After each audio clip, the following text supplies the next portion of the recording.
भगवते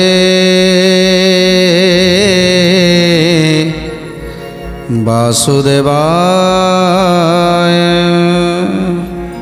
आज समस्त जादव माने महाभय करिसंती ए जरासंधनकर सैन्य सामंत मानक देखी, जरासंधनकर सैन्य बल को देखी बृहध्वज आज कातर हो जाइछंती। तेणु बृहध्वज कहउछंती, हे प्रभु गोटे काम करिबा, मु होछि समस्त ठारू वयोज्येष्ठ, तेणु मु भाबुछि मु जदि जरासंध को बुझेई सुझेई एठारू विदा करिदेबी ताहले ताहले जादव माने बंचीजे, ए मथुरा नगरटा बंचीज। तेणु प्रभु जानीपारे जे पर्यंत मथुरा रे आमे दुई जन अच्छु से पर्यंत समस्तंकर भय रही। से बृहध्वज मते चली जावाई परोक्षरे जणे दौरान। तेणु प्रभु जानीपारी एथर मथुरा नगर बाहरी जाउछंती। ठीक अच्छी मु मथुरा नगर चली जाऊँगी, आ तुमे माने जरासंध को जेमिति सेमिति हो ताकू अटकई दियो। तमे होच वयोज्येष्ठ, तुमे गले से तुम कथा निश्चय रखिबो। तेणु एक परामर्श करी आज आग को जाउछंती बृहध्वज, आउ पछरे जाउछंती कृष्ण बलराम चाली चाली जाउछंती। जेतेबेले बृहध्वज रथरे बसी जाउछंती, पछरे लुचि लुचि कृष्ण बलराम जाउछंती। तापरे कौन है सुंदर कथा जानिबा। हस्ते अस्त्र शस्त्र नाई पादरे गमती, चाली जानते स्वभावन दिशे वसुमती। गोविंद माधव कृष्ण श्रीमधुसूदन, गोविंद माधव कृष्ण श्रीमधुसूदन। बृहध्वज जादव जे रथे कआरोई, जरासंध आगे जाए समाधान पाई ए पाई। बृहध्वज जादव जे समाधान पाई, जरासंध आगे जाए समाधान पाई, जरासंध आगे जाए समाधान पाई। तेणु आज जरासंध समस्त सैन्य सामंत को धरी आग को माड़ी माड़ी आसुछंती। आउ एथर देखीदेले बृहध्वज रथरे बसी देखिले जरासंधकर सैन्य सामंत माने आगरू आगरू आसुछंती। तेणु सेई आड़ को मोहिले रथ को लेकिन जाउछंती, पछरे लुचि लुचि रथ पछे पछे लुचि लुचि जाउछंती कृष्ण बलराम। हरि बलराम चली गले से मार्गे, देखिन रथ चढ़िन जरा से व्यग्रे। गोविंद माधव कृष्ण श्रीमधुसूदन, गोविंद माधव कृष्ण श्रीमधुसूदन। रात्र घड़ी एक ताऊ बेड़ीबार पाई, समुद्र लहरी प्राय अछंती से धाई। समुद्र लहरी प्राय अछंती से धाई, समुद्र लहरी प्राय अछंती से धाई। एथर बृहध्वज जाउछंती रथ आग को नहीं, आउ आगे आगे आसुछंती जरासंध एवं तांकर अकलित सैन्य। जेतेबेले जाई पहुँची गले, भेट हो गला जरासंधक सहित। एथर राम कृष्ण दुई जन सेई बाट देई केतेबेले से सैन्य सामंतक भितरे पसी आज लुचि लुचि पळेई जिबाकू चेष्टा करुछंती। थाटर भितरे पशिले क भाई बेनी, चिन्हि न पारिले सैन्य थांते रजनी। चिन्हि न पारिले सैन्य थांते रजनी, चिन्हि न पारिले सैन्य थांते रजनी। पर थाटे पशी करी जानते देवराए, हस्ते शस्त्र नाई पुणी गमती निर्भये।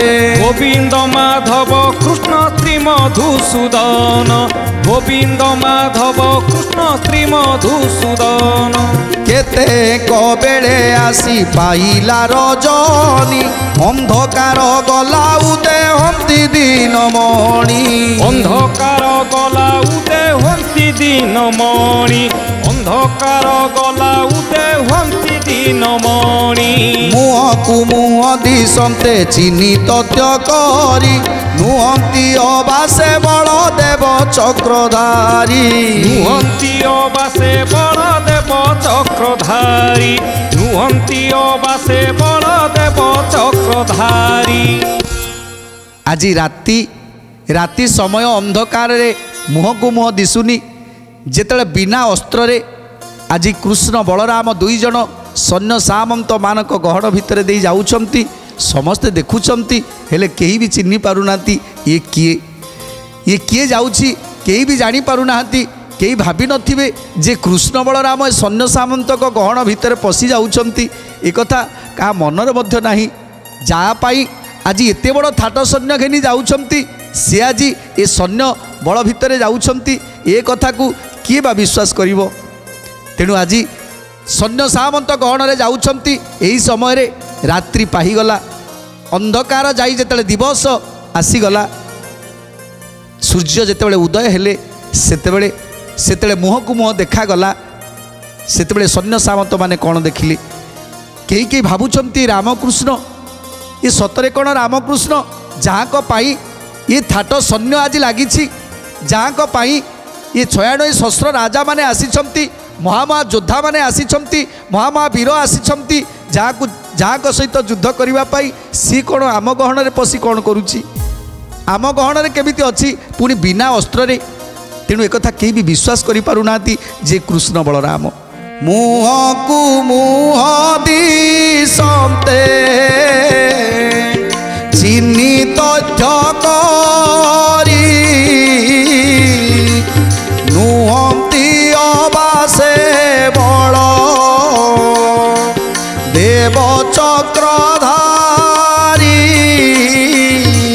ଜୟ ରାଧେ ଗୋବିନ୍ଦ ଜୟ ଜୟ ଶ୍ରୀ ରାଧେ ଗୋବିନ୍ଦ ଜୟ ଜୟ ରାଧେ ଗୋବିନ୍ଦ ଜୟ ଜୟ ଶ୍ରୀ ରାଧେ ଗୋବିନ୍ଦ ଜୟ କେହି ବୋଲଇ ଅପୂର୍ବ ଅଟଇ କଥା କେହି ରାଜା ବୋଲ ପ୍ରିୟା ନୁହଇ ସର୍ବଥା জয় রাধে গোবিন্দ জয় জয় শ্রী রাধে গোবিন্দ জয় জয় রাধে গোবিন্দ জয় জয় শ্রী রাধে গোবিন্দ জয়। ରାତ୍ରିର ଅନ୍ଧକାର ଦୂରେଇ ଯେତେବେଳେ ଦିବସରେ ପ୍ରବେଶ କରିଛି ସେତେବେଳେ ସମସ୍ତଙ୍କର ମୁହଁ ସ୍ପଷ୍ଟ ଭାବରେ ଦେଖାଯାଉଛି। ସେହି ସମୟରେ କେହି ସୈନ୍ୟମାନେ ଚିହ୍ନିଦେଲେ ଏମାନେ ଆମ ସୈନ୍ୟ ସାମନ୍ତଙ୍କ ଭିତରେ କେମିତି ପଶିଲେ ଆଉ ଯାହାଙ୍କ ପାଇଁ ଏତେ ବଡ଼ ଥାଟ ସୈନ୍ୟ ଆଜି ସିଏ ବିନା ଅସ୍ତ୍ରଶସ୍ତ୍ରରେ ଆମ ସୈନ୍ୟ ସାମନ୍ତମାନଙ୍କ ଗହଣକୁ ଆସିଛି। ତେଣୁ ତାକୁ ହାତ ବଢ଼ାଇବା ପାଇଁ ଚେଷ୍ଟା କରୁଛନ୍ତି କେହି ଧରିବା ପାଇଁ ଚେଷ୍ଟା କରୁଛନ୍ତି ହେଲେ ଜଣେ ସଙ୍ଗେ ସଙ୍ଗେ ହାତ ବଢ଼େଇ ଦେଉଛି ହେଲେ ତତ୍କ୍ଷଣାତ୍ ପ୍ରଭୁ କୁଆଡ଼େ ଉଭାନ ହେଇଯାଉଛନ୍ତି କୃଷ୍ଣ ବଳରାମ କୁଆଡ଼େ ଉଭାନ ହେଇଯାଉଛନ୍ତି। ତେଣୁ ଏମିତି ସମସ୍ତେ ହାତ ବଢ଼ାଉଛନ୍ତି ଧରିବା ପାଇଁ ହେଲେ କେହି ଧରିପାରୁନାହାନ୍ତି। ଜରାସନ୍ଧ ରାଜାର ତ କାର୍ଯ୍ୟ ହେଲା ସିଧି କେବଳ ଧର ବେଢ଼ି କରି ହାତେ ବୁଦ୍ଧି কেবল ধর বেড়ি করি হাতে বুদ্ধি কেবল ধর বেড়ি করি হাতে বৃদ্ধি ଏହା କହି ନ ଥକାଏ ହସ୍ତକୁ ବଢ଼ାନ୍ତି ଭରସି ନ ପାରି ପୁଣି ଅପସରି ଯାଆନ୍ତି। ଭରସି ନ ପାରି ପୁଣି ଅପସରି ଯାଆନ୍ତି। ଭରସି ନ ପାରି ପୁଣି ଅପସରି ଯାଆନ୍ତି। ହାଟ ଭିତରେ ପଶିନ ଯାନ୍ତି ଦେବରାଏ, ସର୍ବେ ଦେଖନ୍ତି ଦେଖଣା ହାରିଙ୍କ ପରାଏ। ସର୍ବେ ଦେଖନ୍ତି ଦେଖଣା ହାରିଙ୍କ ପରାଏ। ସର୍ବେ ଦେଖନ୍ତି ଦେଖଣା ହାରିଙ୍କ ପରାଏ। ସମସ୍ତଙ୍କ ମନ ହରି ଯାଉଛନ୍ତି ହରି, ହସ୍ତକୁ ବଢ଼ାଇ କେହି ନ ପାରନ୍ତି ଧରି। ଗୋବିନ୍ଦ ମାଧବ କୃଷ୍ଣ ଶ୍ରୀ ମଧୁସୂଦନ, ଗୋବିନ୍ଦ ମାଧବ କୃଷ୍ଣ ଶ୍ରୀ ମଧୁସୂଦନ। ଗଜଯୁଦ୍ଧ ମଧ୍ୟରେ ଜେନେ ବିକ୍ରମ କେଶରୀ, ସେ ପରିଗମନ୍ତି ସୈନ୍ୟ ମଧ୍ୟରେ ରାମ ହରି। ଗୋବିନ୍ଦ ମାଧବ କୃଷ୍ଣ ଶ୍ରୀ ମଧୁସୂଦନ, ଗୋବିନ୍ଦ ମାଧବ କୃଷ୍ଣ ଶ୍ରୀ ମଧୁସୂଦନ। ତେଣୁ ଆଜି କେହି କେହି ଭାବୁଛନ୍ତି ଆରେ ଇଏ ହେଉଛନ୍ତି କୃଷ୍ଣ ବଳରାମ, ଆରେ ତାଙ୍କୁ ଧର। ଆରେ କେହି କେହି ଯେତେବେଳେ ହାତ ବଢ଼ାଇବା ପାଇଁ ଚେଷ୍ଟା କରୁଛନ୍ତି କୁଆଡ଼େ ଉଭାନ ହେଇଯାଉଛନ୍ତି। ତେଣୁ ନା ଧରି ପାରୁଛନ୍ତି ନା ଅଟକେଇ ପାରୁଛନ୍ତି। ତେଣୁ ଆଗକୁ ଆଗକୁ ଚାଲି ଯାଉଛନ୍ତି ଯେମିତି ସିଂହ ଦର୍ପରେ ମାଡ଼ି ମାଡ଼ି ଯାଉଛନ୍ତି। କୋଟି କୋଟି ଗଜ ସାମ୍ନାରେ, କୋଟି କୋଟି ଗଜଙ୍କ ଗହଣରେ ଗୋଟିଏ ସିଂହ ଯେମିତି ଚାଲି ଚାଲି ଯାଉଥାଏ ସେମିତି ଚାଲି ଚାଲି ଯାଉଛନ୍ତି ବୀର ଦର୍ପରେ। ହେଲେ କେହି ମଧ୍ୟ ତାଙ୍କୁ ଛୁଇଁ ବି ମଧ୍ୟ ପାରୁନାହାନ୍ତି। ତେଣୁ ଏସବୁକୁ ଦେଖି ଆଶ୍ଚର୍ଯ୍ୟ ହୋଇଯାଉଛନ୍ତି ସମସ୍ତ ସୈନ୍ୟ ସାମନ୍ତମାନେ। କେହି କେହି ଭାବୁଛନ୍ତି କୃଷ୍ଣ ବଳରାମ, ଆଉ କେହି କେହି ଭାବୁଛନ୍ତି ନାଇଁ ଇଏ କୃଷ୍ଣ ବଳରାମ ନୁହନ୍ତି, ଇଏ ବୋଧେ ଆଉ କିଏ। ଯେତେବେଳେ ଜରାର ସୈନ୍ୟ ସାମନ୍ତଙ୍କ ଭିତରେ ପଶି ଆଜି କୃଷ୍ଣ ବଳରାମ ଯାଉଛନ୍ତି ବୀର ଦର୍ପ ବେଶରେ, ଯାହାଙ୍କ ପାଖରେ ନା ଅସ୍ତ୍ର ଅଛି ନା ଶସ୍ତ୍ର ଅଛି, ଚାଲି ଚାଲି ଯାଉଛନ୍ତି, ନା ରଥ ଅଛି ନା ରଥୀ ଅଛି ନା ଘୋଡ଼ା ଅଛି। ତେଣୁ ଚାଲି ଚାଲି ସେମାନଙ୍କ ଗହଣରେ ଯାଉଛନ୍ତି। ଏକଥା ଦେଖି ସମସ୍ତେ ଯେମିତି ଆଶ୍ଚର୍ଯ୍ୟ ଯେ ଯାହା ପାଇଁ ଏତେ ବଡ଼ ଥାଟ ସୈନ୍ୟ ଆଜି ଜଗି ରହିଛନ୍ତି, ମାରିବା ପାଇଁ ଯୁଦ୍ଧ କରିବା ପାଇଁ ପ୍ରସ୍ତୁତ ହୋଇ ରହିଛନ୍ତି, ସେ ଆଜି ଆମ ହାତ ପାହାନ୍ତାରେ ଆସି ପହଞ୍ଚି ଯାଇଛି। ତେଣୁ ସମସ୍ତେ ଆଶ୍ଚର୍ଯ୍ୟ ହେଉଛନ୍ତି। କେହି କେହି ଧରିବା ପାଇଁ ଚେଷ୍ଟା କଲେ ମଧ୍ୟ ଧରିପାରୁନାହାନ୍ତି। ଏପଟେ ବୃହଧ୍ୱଜ ଯାଇ ପହଞ୍ଚି ଯାଇଛନ୍ତି ଜରାସନ୍ଧଙ୍କ ରଥ ସମୀପରେ। ଜରାସନ୍ଧଙ୍କ ରଥ ପାଖରେ ପହଞ୍ଚି ରଥରୁ ଓହ୍ଲେଇ ଅନତି ଦୂରରେ ରଥକୁ ରଖି ରଥରୁ ଓହ୍ଲେଇ ଚାଲି ଚାଲି ଯାଉଛନ୍ତି। ହାତ ଯୋଡ଼ି ଦେଇଛନ୍ତି ବୃହଧ୍ୱଜ। ଜଣେ ବୟୋଜ୍ୟେଷ୍ଠ ବ୍ୟକ୍ତି ହାତ ଯୋଡ଼ି ଯେତେବେଳେ ଆସୁଛନ୍ତି ସେତେବେଳେ ଜରାସନ୍ଧ ସମସ୍ତଙ୍କୁ ଅଟକେଇ ଦେଲେ। ସିଏ ଆମର ଶତ୍ରୁ ନୁହନ୍ତି, ତେଣୁ ତାଙ୍କୁ ମାରିବା କିଛି ଆବଶ୍ୟକ ନାହିଁ। କାହିଁକି ଆସୁଛନ୍ତି ବୃହଧ୍ୱଜ, କ'ଣ ପାଇଁ ଆସୁଛନ୍ତି ବୃହଧ୍ୱଜ, ତାଙ୍କୁ ପଚାରିବା, ଟିକେ ଅପେକ୍ଷା କର। ଯେତେବେଳେ ବୃହଧ୍ୱଜ ଆସୁଛନ୍ତି ସେତେବେଳେ ଜରାସନ୍ଧ ମଧ୍ୟ ତାଙ୍କ ରଥରୁ ଓହ୍ଲେଇ ଆସି ପହଞ୍ଚି ଯାଇଛନ୍ତି ବୃହଧ୍ୱଜଙ୍କ ପାଖରେ। ଆଉ ବୃହଧ୍ୱଜଙ୍କ ପାଖରେ ଛିଡ଼ା ହେଇଛନ୍ତି। ବୃହଧ୍ୱଜ ହାତ ଯୋଡ଼ି ପ୍ରଣାମ ଜଣାଉଛନ୍ତି, ହେ ଜରାସନ୍ଧ, ହେ ଜରାସନ୍ଧ ମୋର ପ୍ରଣାମ ଗ୍ରହଣ କରନ୍ତୁ। ଆପଣ ହେଉଛନ୍ତି ରାଜାଧିରାଜ, 96 ରାଜାମାନଙ୍କୁ ଅଧୀନରେ କରିଛନ୍ତି, ଯାହାଙ୍କର ଶକ୍ତି ସାମର୍ଥ୍ୟକୁ ଦେଖିଲେ ଏ ତିନିପୁରବାସୀମାନେ ଭୟ କରନ୍ତି। ତେଣୁ ଆଜି ସେଇ ରାଜା ଜରାସନ୍ଧଙ୍କୁ ଭକ୍ତିପୂତ ପ୍ରଣାମ ଜଣାଉଛି। ହେ ରାଜା ଜରାସନ୍ଧ, ମୋର ଆସିବାର ଅଭିପ୍ରାୟ, ମୁଁ ଆଜି ଯାଦବମାନଙ୍କ ପାଇଁ ଆସିଛି ଆପଣଙ୍କ ପାଖରେ କ୍ଷମା ଭିକ୍ଷା କରିବା ପାଇଁ। କାହିଁକିନା ଆପଣ ହେଉଛନ୍ତି ଆମର ଏ ମଥୁରା ନଗରର ଏ ଯାଦବମାନଙ୍କର ବନ୍ଧୁ। ଆମେମାନେ ତୁମର କେବେ ଶତ୍ରୁ ନଥିଲୁ କି ଆଜି ମଧ୍ୟ ନାହୁଁ, ଶତ୍ରୁ ଆମେ କେବେ ନହୁଁ। ତେଣୁ ବାରମ୍ବାର ଏ ଯାଦବମାନଙ୍କୁ ଆପଣ କଷ୍ଟ ଦେଇଛନ୍ତି, ଦୁଃଖ ଦେଇଛନ୍ତି, ତଥାପି ଆମେ ସହି ଯାଇଛୁ। ଆପଣଙ୍କ ପାଖରେ ଏ ଯାଦବମାନଙ୍କର ବଳ କ'ଣ? ଆପଣ ଚାହିଁଲେ ସଙ୍ଗେ ସଙ୍ଗେ ଏ ଯାଦବମାନଙ୍କୁ ଧୂଳିସାତ କରିଦେବେ, ଏ ମଥୁରା ନଗରକୁ ମାଟିରେ ମିଶାଇ ଦେବେ। ତେଣୁ ଏ ଶକ୍ତି, ଏ ସାମର୍ଥ୍ୟ ଆପଣଙ୍କର ଅଛି। ହେଲେ ଆଜି ଜଣେ ବୟୋଜ୍ୟେଷ୍ଠ ହିସାବରେ ଆଜି ବୃହଧ୍ୱଜ ଆପଣଙ୍କୁ ହାତ ଯୋଡ଼ୁଛି, ଆଉ ସମସ୍ତ ଯାଦବମାନଙ୍କ ପାଇଁ ମୁଁ ଆଜି କ୍ଷମା ପ୍ରାର୍ଥନା କରୁଛି। ଯାହା ବି ହେଇଛି ସବୁକିଛି କି ଭୁଲି ଆପଣ ପୁଣି ଥରେ ଆମ ସହିତ ବନ୍ଧୁତା ସ୍ଥାପନ କରନ୍ତୁ। ଆମେ ଆପଣଙ୍କର ବନ୍ଧୁ, କଂସ ରାଜା ଆପଣଙ୍କର ଜ୍ୱାଇଁ, ଆଉ ଆପଣଙ୍କର ଦୁହିତା ହେଉଛନ୍ତି ଏ ମଥୁରା ରାଜ୍ୟର ସେ ହେଉଛନ୍ତି ମହାରାଣୀ। ତେଣୁ ସେ ହିସାବରେ ଆପଣ ହେଉଛନ୍ତି ଆମର ବନ୍ଧୁ। ତେଣୁ ଆମମାନଙ୍କ ପ୍ରତି ଏତେ ଅନ୍ୟାୟ କରନ୍ତୁନି। ଆମେ ଆପଣଙ୍କ ପାଖରେ ଶରଣ ପଶୁଛୁ। ଆମ ପାଖରେ ସେ ଶକ୍ତି ନାହିଁ, ଆମ ପାଖରେ ସେ ସାମର୍ଥ୍ୟ ନାହିଁ ଯେ ଆପଣଙ୍କୁ ଜିଣିବା, ଆପଣଙ୍କୁ ପରାସ୍ତ କରିବା। ଏସବୁ ଶକ୍ତି ଆମ ପାଖରେ ନାହିଁ। ଜଣେ ବୟୋଜ୍ୟେଷ୍ଠ ହିସାବରେ କିଛି ସୁପରାମର୍ଶ ଦେବାକୁ ଆସିଥିଲି, ଆଉ ଟିକେ ଜଣାଇ ଦେବାକୁ ଆସିଥିଲି ଯେ କଂସ ରାଜାଙ୍କ ସହିତ ଯେଉଁ ସମ୍ପର୍କ ଥିଲା ସେହି ସମ୍ପର୍କ ଏବେ ମଧ୍ୟ ଜାରି ରହୁ, ସେହି ସମ୍ପର୍କକୁ ରଖିଥାନ୍ତୁ। ତେଣୁ ଏସବୁ କଥା ଯେତେବେଳେ ବୁଝେଇ ଦେଉଛନ୍ତି ବୃହଧ୍ୱଜ, ସେତେବେଳେ ଜରାସନ୍ଧ କ'ଣ କହୁଛନ୍ତି ସୁନ୍ଦର କଥା ଜାଣିବା। ରତ୍ନ ବସ୍ତ୍ର ଅଳଙ୍କାର ପାଦ ତଳେ ଥୋଇ ବିନୟୀ ହୋଇଲା ନାନା ଚାଟୁ ବାକ୍ୟ କହି। ବିନୟୀ ହୋଇଲା ନାନା ଚାଟୁ ବାକ୍ୟ କହି। ବିନୟୀ ହୋଇଲା ନାନା ଚାଟୁ ବାକ୍ୟ କହି। ଜରାଜ୍ଞା ଦେଲେ ମତେ ରାମକୃଷ୍ଣ ଦିଅ, ସମସ୍ତ ଯାଦବ ତୁମ୍ଭେ ନିଶ୍ଚିନ୍ତରେ ଥାଅ। ସମସ୍ତ ଯାଦବ ତୁମ୍ଭେ ନିଶ୍ଚିନ୍ତରେ ଥାଅ। ସମସ୍ତ ଯାଦବ ତୁମ୍ଭେ ନିଶ୍ଚିନ୍ତରେ ଥାଅ।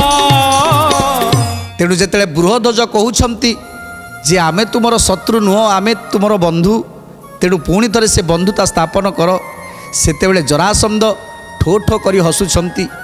ତୁମେମାନେ ଶରଣ ପଶିଛ ଠିକ୍ ଅଛି, ତୁମେ ମୋର ବନ୍ଧୁ ଠିକ୍ ଅଛି, ହେଲେ ତୁମେ ମୋ ଶତ୍ରୁକୁ ପାଳିଛ, ମୋ ଶତ୍ରୁକୁ ତୁମ ନରରେ ରଖିଛ, ସେଥିପାଇଁ ତମେ ହେଉଛ ମୋର ଶତ୍ରୁ। ଯିଏ ଶତ୍ରୁକୁ ଆଶ୍ରୟ ଦିଏ ମୁଁ ତାକୁ କଦାପି କ୍ଷମା କରିପାରିବିନି।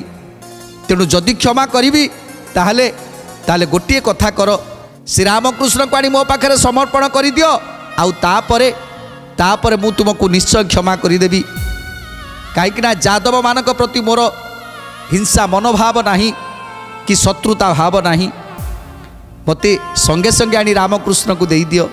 ଯେତେବେଳେ ଜରାସନ୍ଧ କହୁଛନ୍ତି ହେ ବୃହଧ୍ୱଜ, ତୁମେ ହେଉଛ ବୟୋଜ୍ୟେଷ୍ଠ, ତେଣୁ ତୁମେ ଯେତେବେଳେ ସମସ୍ତଙ୍କର କଥାକୁ ନେଇ ମୋ ପାଖକୁ ଆସିଛ, ଜଣେ ବୟୋଜ୍ୟେଷ୍ଠ ହିସାବରେ ଯେତେବେଳେ ଆସିଛ ମୋତେ ବୁଝେଇବାକୁ, ମୋ ପାଖରେ ଶରଣ ପଶିବାକୁ, ତେଣୁ ମୁଁ ତୁମକୁ ନିଶ୍ଚିତ କ୍ଷମା କରିଦେବି।